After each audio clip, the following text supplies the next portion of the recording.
Faridabad chamber of commerce and industries द्वारा हाल ही में पेश किए गए केंद्रीय बजट को लेकर एक विशेष सेमिनार का आयोजन किया गया। इस सेमिनार में उद्योगपतियों ने बजट की टैक्सेशन को लेकर विशेष बारीकियां एक्सपर्ट से समझी।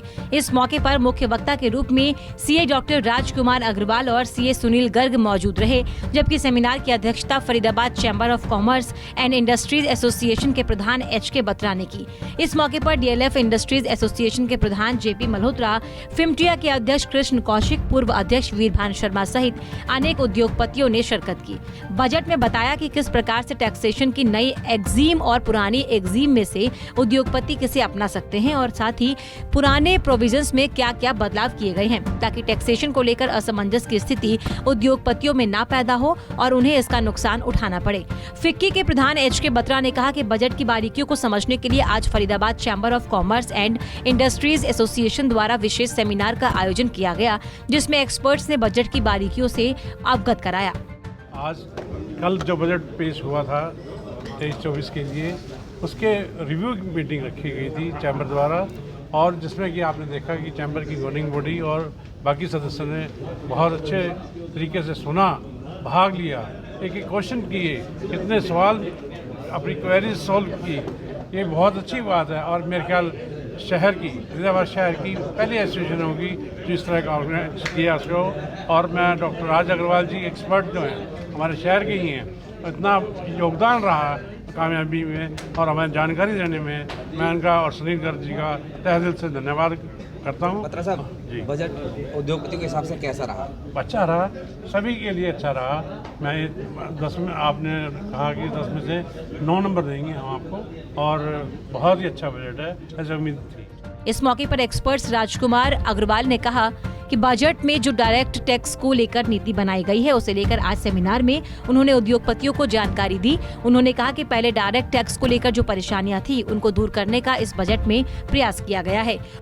डायरेक्ट टैक्स के बारे में जो इस बजट में अमेंडमेंट्स आए हैं, उसके बारे में हमने विस्तार से चर्चा की है, और सरकार ने इस बार डायरेक्ट टैक्सेस में जो चीज़ें कॉम्प्लिकेटेड थी या जहाँ लगता था कि क्लैरिफिकेशन की ज़रूरत है, कि चीज़ें या प्रोविजंस कुछ क्लियर नहीं है, उनको क्लैरिफाई करने की कोशिश की है।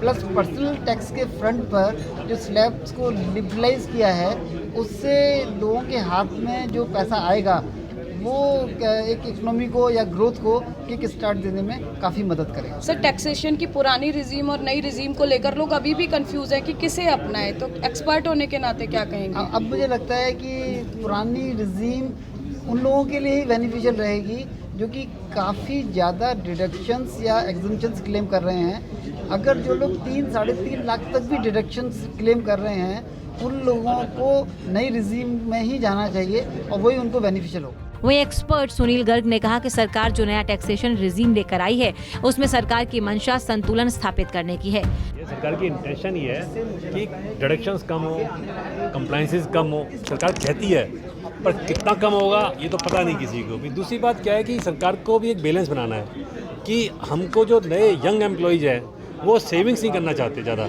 वो चाहते हैं कि भाई हमें सेविंग्स की अभी बाद में जब करेंगे, अभी तो हमें अपने बेसिक खर्चे पूरे करने, तो उनके लिए एक रिलीफ है। रिलीफ क्या है कि अब आपको बिना सेविंग्स किए हुए 7 लाख तक कोई टैक्स नहीं है, बल्कि 7.5 लाख तक नहीं है। अगर आप सैलरीड एम्प्लॉई हैं तो 7.5 लाख तक कोई टैक्स नहीं होगा आपके ऊपर। पहले आपको टैक्स बचाने के लिए 2 लाख रुपए की इन्वेस्टमेंट करनी पड़ती थी, तो वो आपसे बच गया। अब जो नए एम्प्लॉईज हैं जिनकी सैलरी स्लैब कम है, आज देखिए बड़े शहर में रहने के लिए आपको 60-70 हज़ार रुपये, 1 लाख रुपये आपका खर्चा भी है, EMIs हैं, मकान की EMI है, कार की EMI है। तो सरकार चाहती है कि ये बैलेंस बना रहे।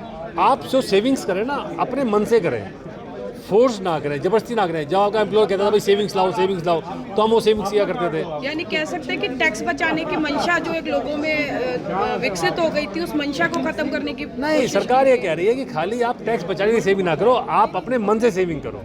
बता दें कि इस मौके पर उद्योगपतियों ने एक्सपर्ट से सवाल जवाब भी किए। केंद्रीय बजट को लेकर एक्सपर्ट्स और उद्योगपति काफी आशान्वित नजर आए और इस बात पर भी चर्चा की गई कि इस बजट में किए गए प्रावधानों से औद्योगिक विकास को किस तरह से गति मिल सकेगी।